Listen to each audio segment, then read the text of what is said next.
How can I run an untrusted executable on Linux safely?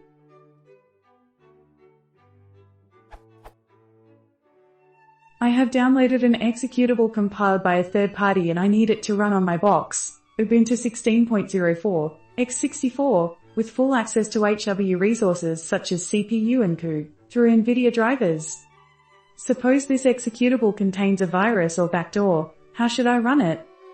Should I create a new user, run it with it and then delete the user itself? Edit. Not approving the answer below yet because FireJail might not be working. Edit 2.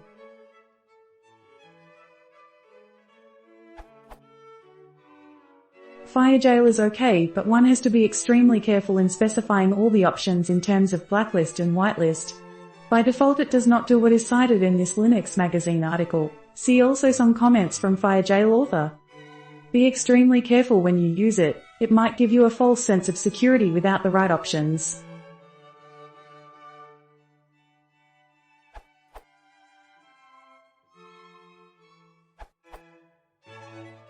First and foremost, if it's a very high-risk binary, you would have to set up an isolated physical machine, run the binary, then physically destroy the HDD, the motherboard, and basically all the rest.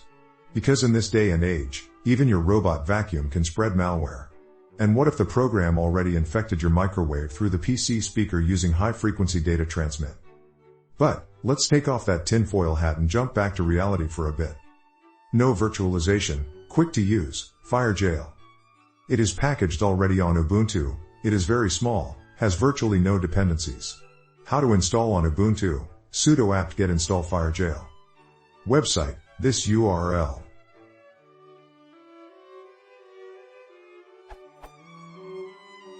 Package info.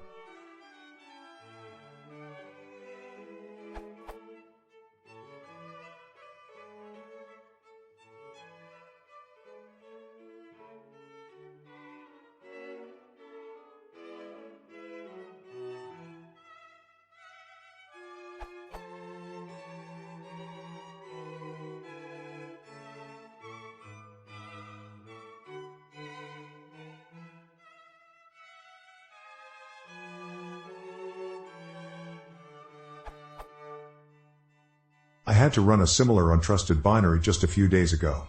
And my search led to this very cool small program. Virtualization, KVM, VirtualBox. This is the safest bet. Depending on the binary. But hey, see above. If it's been sent by Mr. Hacker who is a black belt, black hat programmer, there is a chance the binary can escape the virtualized environment. Malware binary, cost saver method, rent a machine. A virtual one. Example virtual server providers, Amazon, AWS, Microsoft, Azure, DigitalOcean, Linode, Vultr, Remnode. You rent the machine, run whatever you need, then they will wipe them off. Most of the bigger providers bill by the hour, so it really is cheap.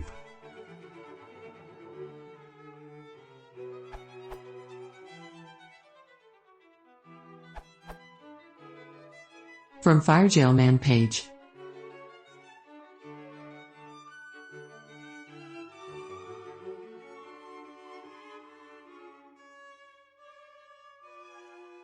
This is a high-level description. There are other things going on. For example, /boot is blacklisted, and so are /spin and /user/spin. This URL.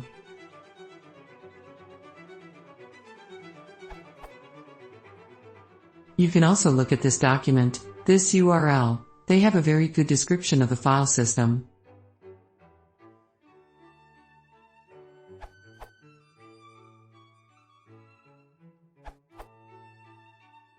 Just run it on a separate install. Set up a separate install on an external drive or another hard drive. Make sure your main install's permissions are not mounted, or better yet, disconnect them, and test. You can back this up pre-install in case you need it again, and nuke it once you're done. It's a much more robust method than sandboxing/jailing, and you can confidently treat the second install as disposable and or use it only when needed.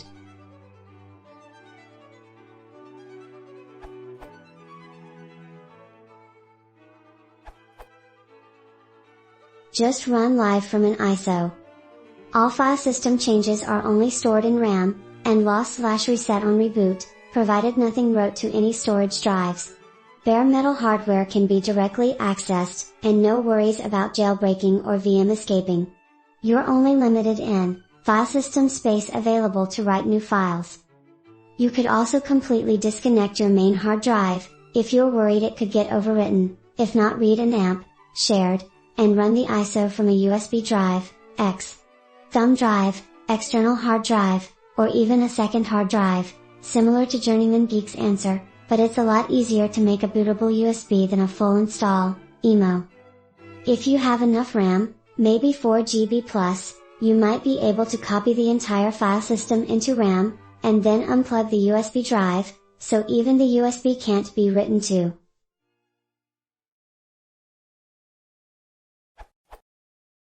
If supported, the boot option to copy everything into RAM is often something like torrom. With many ISOs it's even possible to copy the ISO file to, for example, the boot partition of your currently installed hard drive, and then use grub to boot from the ISO directly. Although it doesn't work for every ISO, and might need some special boot parameters, for example MX Linux can use fromiso equals ISO file, blab equals partition label, etc. It's quite robust, with tools to create an ISO from a running system, write the ISO to a USB drive, persistence optional, and even a frugal install where basically the contents of an ISO are booted from a hard drive partition.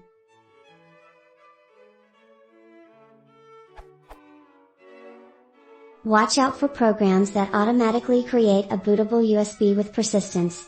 Those would save changes to the USB, but even persistence could probably be disabled with some boot options. There is firmware that could be corrupted in your motherboard, storage drives, FU/video cards, and of course network devices, if you're considering handing complete control over to this mystery executable. Apache was basically correct in his tinfoil hat intro.